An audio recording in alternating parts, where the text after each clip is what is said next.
Hey friends, hello and welcome back to this YouTube channel.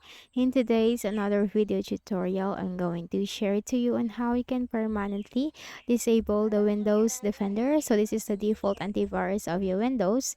And if you want to install any third-party antivirus software, then you can simply do that.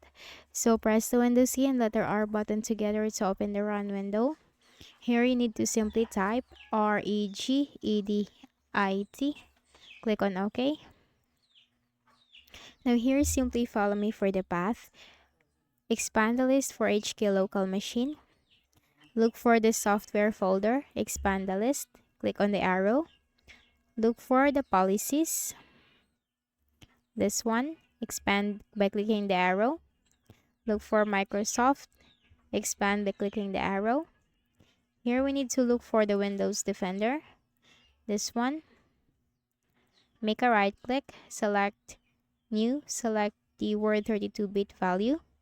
Then name this capital letter D, small I S A B L E, capital letter A, small N T I, capital letter S, small P Y W A R E. Disable anti-spyware, the same thing as what you can see on the screen, and then double click, change the value data to 1, click on OK.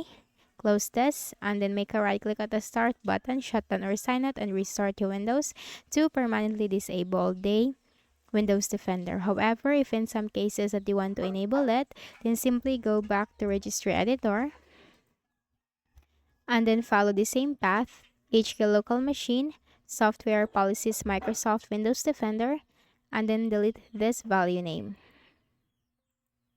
And then you just need to restart again, right click, shut down or sign out, and restart. So that's it.